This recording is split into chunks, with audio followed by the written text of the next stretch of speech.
Non pas un, mais deux invités ce matin pour le face-à-face sur RMC et BFM TV, puisque à mes côtés, Sophie Binet, vous êtes secrétaire générale de la CGT, bonjour, et Amir Reza Tofigui, vous êtes le nouveau président de la CPME, c'est la Confédération des petites et moyennes entreprises. Normalement, vous êtes censé négocier, j'allais dire, à huis clos, puisqu'il y a ce fameux conclave qui a été lancé, l'idée de réformer la réforme des retraites. Sauf que le débat, il est de plus en plus partout autour de nous, avec cette question aussi de l'effort de guerre. Est-ce qu'on peut à la fois jouer la protection sociale et la protection tout court? Et c'est l'événement sur BFM TV et RMC, vous entendre précisément, et si je peux disparaître de ce débat, je n'en serais que plus heureuse, vous entendre débattre directement ensemble. Vous, Sophie Binet, vous continuez à prôner le retour à la retraite à 60 ans. Vous, Amir Reza Tofigui, ces derniers jours, vous dites qu'il faudra que les Français travaillent plus longtemps, mais plus tout court. Vous êtes même pour éventuellement un retour aux 36 heures, travailler davantage dans le moment que l'on traverse. Et je voudrais, pour poser ce débat, remettre au cœur les propos du président du COR. Le COR, c'est le Conseil d'orientation des retraites. Tout le monde s'y réfère habituellement comme une sorte de juge de paix. Et voilà ce qu'il a dit hier. Les discussions actuelles sur les retraites ne peuvent totalement ignorer le nouveau contexte international. La nécessité d'augmenter considérablement nos dépenses militaires devient de plus en plus claire et pressante. L'entrée progressive, plus ou moins explicite, dans une économie de guerre rendra secondaire, sinon dérisoire, les débats actuels sur l'âge de départ à la retraite. Dérisoire. On ne peut plus même se poser cette question. Est-ce qu'il faudra des canons ou des pensions? Sophie Binet. Bon, écoutez, d'abord, ces propos sont très choquants. Le président du COR est complètement sorti de son rôle et de la réserve qui devrait être la sienne en tant que président de cette institution. Ça n'a pas du tout été débattu avec le Conseil d'orientation des retraites. Ensuite, ce que je tiens à dire, c'est que le problème, c'est que la musique est toujours la même, en fait. Quoi qu'il se passe, quelle que soit la situation, c'est toujours au même qu'on demande à passer à la caisse, à savoir aux travailleurs et aux travailleuses. Pourtant, ce que le président du COR, ce que les dirigeants politiques et les dirigeants patronaux, notamment des petites entreprises, devraient regarder et voir, c'est que cette année, les dividendes des entreprises atteignent des records au plan mondial et au plan français, puisque la France est la championne d'Europe du versement des dividendes et que les dividendes n'ont jamais été aussi élevés. Donc s'il y a de l'argent à trouver, il faut aller là, parce que le problème de nos sociétés, c'est que les inégalités explosent et que les dividendes explosent. C'est de ce côté-là qu'il faut regarder. Amir Reza Tofigui. Le message qui est passé par le COR, c'est que aujourd'hui, si on continue à avoir un régime de retraite qui est hors contrôle, si on a les 350 milliards de déficits cumulés qui vont arriver dans les 20 prochaines années, c'est la Cour des comptes qui le dit, comment notre pays peut investir dans sa défense? Comment notre pays peut investir dans la transition écologique, dans la transition numérique? Donc oui, le sujet des retraites est un sujet qui est encore plus important aujourd'hui, parce qu'on va devoir trouver des solutions pour que notre pays puisse investir dans ces sujets qui sont majeurs pour l'avenir de nos petits-enfants. Pour vous, est-ce que le contexte a changé? C'est-à-dire, est-ce que vous êtes quand même deux acteurs majeurs du dialogue social en France? Est-ce que le contexte fait qu'on pourrait même imaginer, et on va voir si c'est possible ce matin, une forme d'union syndicale, comme on parle d'une union sacrée? C'est envisageable, ça? Moi, depuis le début, je dis que j'ai confiance sur le fait qu'on peut trouver un accord. Et le deuxième point, j'ai toujours dit que je n'arrivais pas dans cette négociation pour ajuster quelques paramètres, c'est pour redonner du souffle à notre système de retraite et pour s'assurer que dans les 20 à 50 prochaines années, il soit équilibré. Donc pour moi, la donne n'a pas changé. Elle revient à ce qu'on a toujours dit, nous, à la CPME, c'est de dire qu'on n'est pas là pour jouer sur un paramètre qui est l'âge ou autre, on est là pour revoir globalement le système, pour lui permettre de survivre pour les 50 prochaines années et pour redonner confiance aux jeunes générations. Sophie Binet.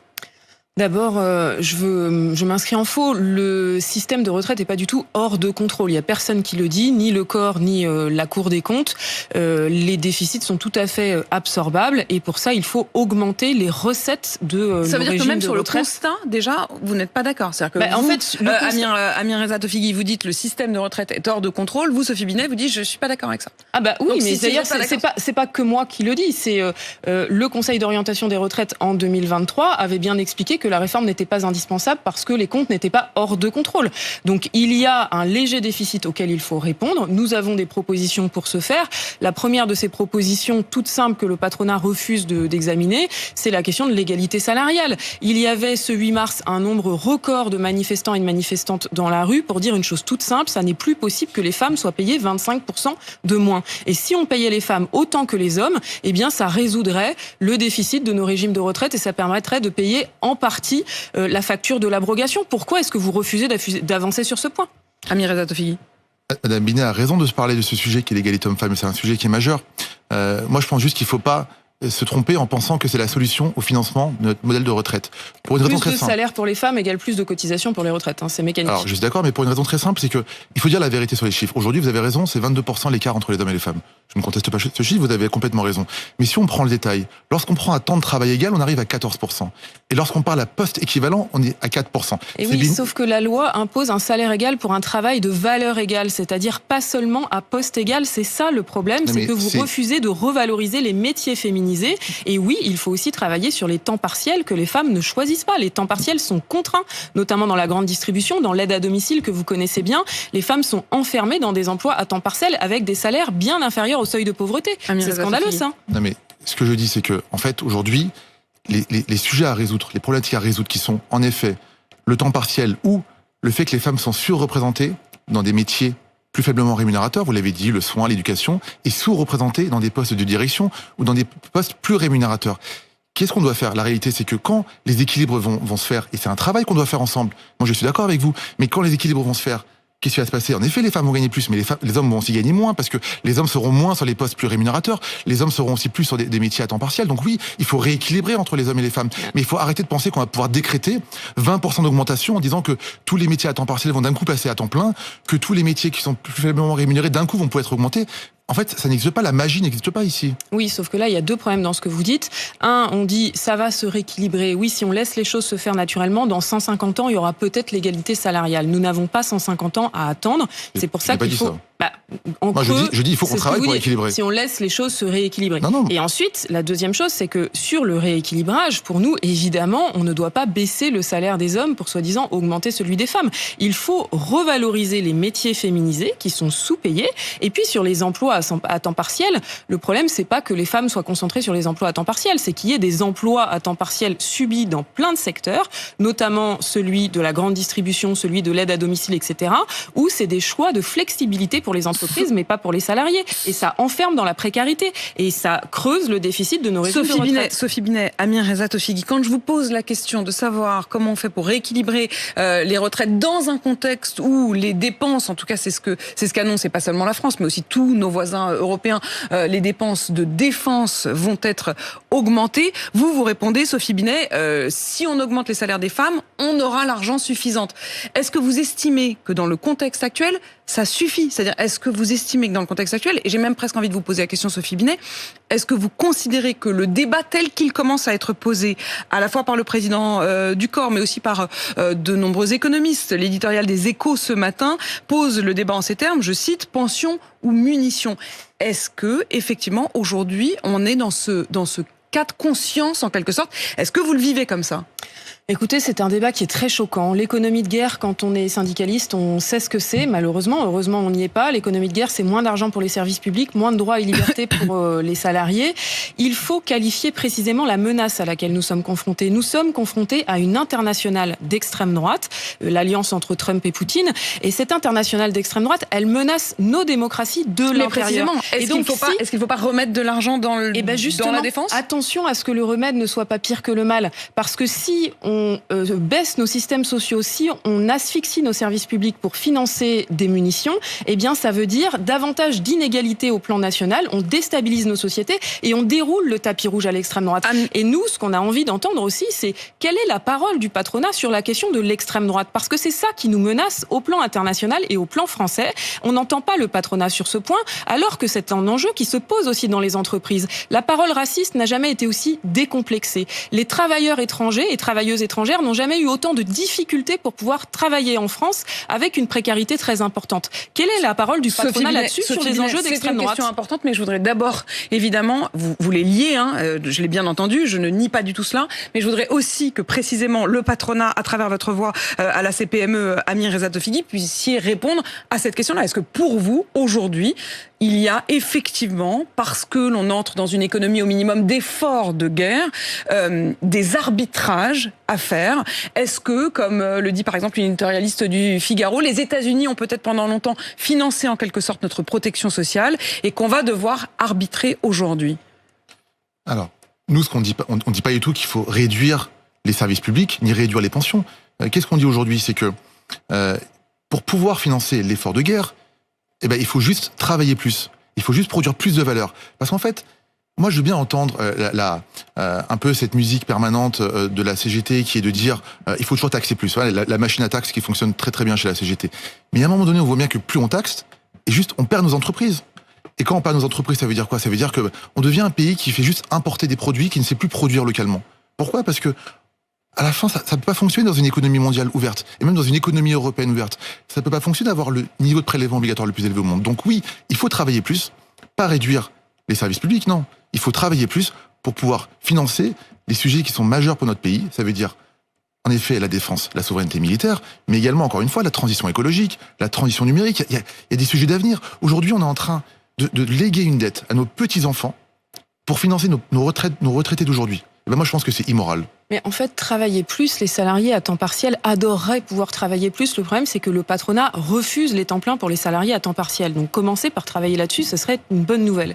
Et la deuxième chose sur la question de la fiscalité, c'est qu'on est dans un pays avec une fiscalité extrêmement inégalitaire. Le problème, c'est qu'on a un certain nombre de grands groupes qui ne payent quasiment plus d'impôts en France. Je vais prendre l'exemple de la CMA-CGM qui vient de larguer les amarres et d'annoncer des investissements records. Dont je précise, et c'est important que tout le monde, on peut tous se dire évidemment ce matin. Je voudrais juste que tout le monde sache de qui il s'agit. CMA-CGM qui est donc également propriétaire de BFM TV et d'RMC. Sophie Binet. Tout à fait. Et donc CMA-CGM qui vient d'annoncer des investissements records pour faire plaisir à Donald Trump. Je ne sais pas si c'est pour faire plaisir à Donald Trump, mais en tout cas, ça, je vous le laisse, mais 20 milliards d'euros qui sont investis effectivement aux États-Unis. Voilà, tout à fait. Alors que CMA-CGM ne paye quasiment pas d'impôts en France. Chaque année, nous lui offrons 2 milliards d'euros de ristourne fiscale. Quand est-ce qu'on parle de cette question-là? Quand est-ce qu'on parle des 200 milliards chaque année d'aide et de soutien aux entreprises sans condition ni contrepartie que la France met en place? Il y a de l'argent à cet endroit-là et il faut aussi que les petites entreprises se fassent entendre face aux grosses. C'est pas normal que les multinationales ne payent plus d'impôts en France. Il y aurait évidemment beaucoup à dire parce que vous parlez en fait de la taxe au tonnage qui est effectivement un sujet particulier sur la question des bateaux et non seulement en France mais aussi en Europe. Mais sur ce débat-là, c'est une taxe spécifique pour la France. En fait, la France est le pays qui a la ristourne fiscale la plus importante. Sur cette question effectivement du tonnage. Tout à fait. Et la CMA-CGM a fait des profits records en 2023, 25 milliards d'euros de profits. C'est un truc incroyable. Tout à fait. Mais effectivement, le débat n'est pas forcément là-dessus précisément ce matin, mais je l'entends il est sur la question de la répartition des richesses. Qu'est-ce que vous répondez justement là-dessus ? Quand est-ce qu'on taxe les richesses là où elles sont ? Qu'est-ce que vous répondez là-dessus ? Alors, deux sujets. Le premier, les 200 milliards d'euros d'aide dont vous parlez. Déjà, dans ces 200 milliards, il y a 80 milliards d'euros qui sont des allègements de charges. C'est pas des aides aux entreprises, c'est juste que il y a un consensus historique qui fait qu'au niveau du SMIC et sur les bas salaires, le taux de charge était trop élevé et donc ne permettait pas d'avoir de l'emploi salarié non qualifié. Et donc, il y a eu, depuis très longtemps, que ce de gauche ou de droite, des politiques d'allègement de charges pour qu'au niveau du SMIC, le coût du travail soit plus faible. Donc, ce n'est pas des aides aux entreprises, c'est juste un coût du travail qui est plus faible au niveau du SMIC et qui a permis justement de ne pas avoir un chômage de masse au niveau de ces salariés peu qualifiés. Donc moi, je ne peux pas entendre que c'est des cadeaux aux entreprises. Et d'ailleurs, les entreprises sont les premiers contributeurs en termes de fiscalité. Le deuxième point, par rapport aux grandes entreprises. Vous savez, moi, je suis très à l'aise. Moi, je défends les petites et les moyennes entreprises. Les entreprises sont tout le territoire, des ETI patrimoniales. Mais moi, je ne pose pas les grands et les petits. Nos petites entreprises, elles ont besoin des grandes pour se développer. Et les grandes ont besoin d'un tissu économique de PME sur le territoire. Moi, ce que je vois, c'est qu'aujourd'hui, on a des grandes entreprises. Et je suis très fier d'avoir des grandes entreprises françaises qui se développent à l'international. Mais il y a un moment donné, si on fait que les taxer, alors qu'elles ont une grande partie de leur activité à l'international, mais qu'est-ce qui va se passer? Elles vont juste partir. Moi, j'ai envie qu'on ait des champions nationaux et internationaux qui sont en France, pas qui partent à l'étranger. Qu'est-ce que vous Et donc, répondez à ça, est-ce qu'on ne Sophie peut Binet pas avoir des mesures de protection de notre économie pour empêcher que les multinationales, comme aujourd'hui, fassent la pluie et le beau temps en France? Puisque aujourd'hui, ce que nous notons, c'est que nous sommes confrontés à des licenciements records par des entreprises qui font des bénéfices et qui distribuent des dividendes et qui, dans le même temps, touchent des aides publiques. Le problème des 200 milliards d'aides publiques, c'est qu'elles sont d'abord captées par les grandes entreprises et que, en plus, c'est des grandes entreprises qui ne sont pas exposées à la concurrence internationale, comme dans le secteur de la grande distribution, par exemple. Est-ce que dans ce Enfin, sur les contexte-là, exonérations Sophie de cotisations sociales, il y a plein de rapports qui montrent que c'est des trappes à bas salaire, que ça tire les salaires vers le bas et que justement c'est une très mauvaise chose pour notre économie. Est-ce que dans ce contexte-là, vous continuez à dire, je sais que vous, Amireza Tofigui, vous avez même évoqué un débat sur le fait de passer aux 36 heures, c'est-à-dire travailler davantage. Vous parlez même d'idées de jours fériés où les salariés travailleraient pour pouvoir effectivement gagner davantage et mettre peut-être de côté, y compris pour leur retraite future. Ce serait l'idée d'une sorte de début de retraite par capitalisation. Si on en revient au débat sur les retraites, est-ce que dans le contexte actuel, d'abord Sophie Binet, vous estimez qu'on peut toujours envisager un retour à la retraite à 60 ans? Et comment est-ce que vous réagissez à ces deux propositions de la CPME? Oui, bien sûr qu'on peut revenir à 62 ans puis à 60 ans. Notre première étape, c'est d'abord les 62 ans dans le cadre de ces concertations. Mais vous continuez à bien fixer sûr l'objectif d'un retour à 60 ans. Tout à fait. Mais l'objectif, c'est d'abord dans un premier temps les 62 ans. 62 ans, il faudrait autour de 10 milliards d'euros pour le financer. Et je vous ai indiqué les leviers de financement, l'égalité salariale. Et si on mettait à contribution les dividendes pour qu'ils soient autant taxés que le travail, ça permettrait de financer largement le retour à 62 ans et même le retour à 60 ans. Si je vous pose la question, c'est que vous l'avez peut-être vu, au Danemark, ils réfléchissent à l'idée de passer à la retraite à 70 ans, avec comme argumentaire l'idée que justement, il va falloir davantage investir, notamment dans la défense du pays, et que donc, il faudra faire des choix de l'autre côté. Alors non, pas du tout. C'est une réforme qui a été mise en place en 2004 au Danemark, donc il n'y a rien de neuf sous le soleil. Réforme qui prévoit un report de l'âge automatique avec l'allongement de l'espérance de vie. L'argument et donc supplémentaire de la défense, vous ne l'entendez pas? Ah non, mais c'est pas la réalité. Regardez ce qui se passe au Danemark. Nous, on est en contact avec les syndicats danois. J'imagine, bien sûr. Et donc, potentiellement, le changement aurait lieu dans quelques années. C'est soumis à validation du Parlement. Les Danois et les syndicats y sont très opposés, mais il n'y a aucun rapport avec la question de l'économie de guerre. Ça, c'est une erreur Lorsque totale. les politiques là-bas font un rapport, pour vous, c'est artificiel. C'est un faux argument. Mais c'est pas la réalité, en fait. C'est une réforme qui date d'il y a quasiment 20 ans, qui a fait en sorte que l'âge soit repoussé en même temps que les gains d'espérance de vie, avec à chaque fois un vote du Parlement. Et donc, dans plusieurs années, il doit y avoir un vote du Parlement sur ce point. Et les syndicats danois sont déjà sur le pied de guerre pour empêcher le vote du Parlement. Je vous pose la question, Sophie Binet, sur le contexte. J'ai l'impression, effectivement, en vous entendant, et je vous ai reçu d'ailleurs il y a un mois, que le basculement, c'est-à-dire le clash qu'il y a eu entre Volodymyr Zelensky et Donald Trump, et l'investissement annoncé dans l'économie de guerre, ou en tout cas dans l'armement, pour vous ne change rien? Si, bien sûr, en fait. On a un changement majeur au plan mondial qui est très inquiétant. C'est ce que je disais en disant, on a une internationale d'extrême droite qui se met en œuvre au plan mondial. De politique sociale. Il ne doit certainement pas, aucun impact. Il ne doit surtout pas changer des choses en termes de politique sociale. Pourquoi ? Parce que, comme nous avons à lutter contre l'extrême droite au plan mondial et au plan national, si on recule la situation des Françaises et des Français, l'extrême droite, elle prospère sur le déclassement. Si on baisse encore les droits des travailleurs et des travailleuses, on déroule le tapis rouge à l'extrême droite en France. Et c'est ce qu'il faut à tout prix. Vous refusez donc éviter. De choisir. Et vous c'est l'objectif de Trump et Poutine. On n'a pas à choisir donc entre pension et canon. Et vous ? Cette 36e heure dont vous parlez, parce que, en effet, j'ai proposé soit de travailler quelques jours de plus, soit de travailler 1 heure de plus par semaine. 1 heure de plus qui ne serait pas payée tout de suite, mais qui serait un salaire différé et qui permettrait aux salariés d'avoir un complément de retraite par capitalisation.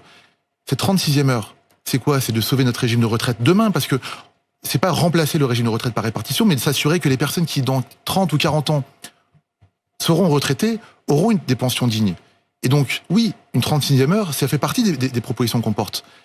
Parce que à la fin, ça peut passer que par le travail. On peut pas décréter des augmentations de salaire comme ça, d'une façon magique. Parce que moi, je reviens sur ce que vous dites par rapport au temps partiel. J'ai pas pu vous répondre tout à l'heure.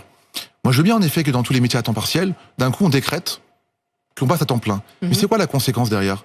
Moi, je vous prends l'exemple de l'aide à domicile que je connais très bien. C'est juste que pour les personnes qui utilisent nos services, ça va coûter 50% plus cher. Parce qu'on va devoir payer un nombre d'heures qui ne sera pas travaillé. Et donc, à la fin, c'est le client final qui paye ça. Donc, en fait, vos solutions de décréter à chaque fois des augmentations de salaire, à la fin, qui c'est qui va les payer? C'est les clients finaux qui vont les payer. Et c'est ça la réalité. Donc, non, en fait, le temps dans partiel, ça l'économie, va pas coûter plus cher, ça fait juste moins de flexibilité pour les patrons. Mais oui, c'est ça la différence. Mais non, mais à la fin, lorsqu'une personne, en fait, on n'a que 20 heures de travail et qu'on la paye 35 heures, en fait, il n'y a pas de magie. Les 15 heures supplémentaires, qui c'est qui va les payer? C'est le client, en fait. Les modèles économiques dans les services d'aide à domicile sont très restreints. On n'a pas capacité de payer 2 heures pour 1 heure travaillée. Donc, faut bien comprendre que le temps partiel répond à une réalité sectorielle. Et donc, on peut pas décréter des choses dans une économie, on peut pas décréter des choses et penser qu'il n'y aura pas de conséquences derrière sur les prix finaux, par exemple. C'est des choix de société. Et oui, effectivement, il faut mettre plus d'argent dans le secteur du soin et du lien parce que c'est un secteur central pour nos sociétés, central pour l'égalité entre les femmes et les hommes. Le problème de votre proposition, en fait, c'est que ça revient à travailler plus pour gagner moins et que c'est un hors-sujet complet. Ces concertations, elles ont été ouvertes pourquoi? Pour consolider, renforcer notre système par répartition. Et on se retrouve avec un patronat qui nous dit: magnifique, on va introduire de la capitalisation. C'est un hors-sujet en fait. Parce que la capitalisation, on n'en veut pas, c'est dangereux, c'est jouer à la roulette russe avec nos retraites. On connaît beaucoup de fonds de pension qui se sont effondrés. Et en plus, la capitalisation, ça coûte pas moins cher, ça coûte plus cher que la répartition. Ça coûte plus cher pour les finances publiques parce que c'est des exonérations fiscales qui aujourd'hui déjà sont très importantes et ça coûte cher pour les salariés et les patrons. Les seuls bénéficiaires, c'est les assureurs et les banquiers. Vous arrêtez sur ce débat, un dernier mot. Ouais, non mais juste par rapport à ce point, parce que moi je suis très étonné de la position de la CGT, et donc j'ai envie de vous poser une question, parce que moi je m'inspire pas du tout du modèle américain, pas du tout. Je m'inspire du modèle pour les fonctionnaires. Est-ce que vous êtes pour ou contre la retraite additionnelle de la fonction publique, qui est un système par capitalisation pour l'ensemble des fonctionnaires, obligatoire pour l'ensemble des fonctionnaires? Vous êtes pour ou contre? Eh bien, nous sommes opposés, justement, parce que ce système par capitalisation, regardez-y bien, pour rentabiliser les sommes investies, il faut être 26 ans à la retraite. Or, les fonctionnaires sont en moyenne 24 ans à la retraite. Donc, on voit que le taux de rendement de la capitalisation est très mauvais et que c'est un très mauvais choix pour les salariés. Sophie Binet, Amirreza Tofigui, on le voit bien et c'est formidable parce que, effectivement, d'habitude, ce genre de négociation, je vous reçois l'un ou l'autre, mais c'est vrai que c'est rare de pouvoir vous entendre débattre. Je trouve ça formidable. C'est le début, effectivement, de ce conclave. On voit que c'est pas forcément évident, mais vous allez continuer quand même à en discuter. Il n'y aura pas de conclave, parce que dans les conclaves, il n'y a pas de femmes. Donc, il n'y aura pas de conclave, puisque... Le mot conclave, vous voulez dire, vous n'êtes pas d'accord avec le mot conclave, mais il y a de la négo. Oui, bien sûr, mais ça n'est pas un conclave d'abord parce qu'on fait la transparence et ensuite parce qu'il y a des femmes autour de la table. Et ça, vous le direz effectivement au Premier ministre qui a utilisé ce mot qui est effectivement un mot utilisé plutôt dans l'Église, je pense. C'est ça. Effectivement. En tout cas, il y aura des négos et on voit ça a commencé en tout cas ce matin sur BFM TV et RMC. Merci à tous les deux, Sophie Binet, CGT et Amirreza Tofigui, CPME. Il est 8h53 sur RMC BFM TV.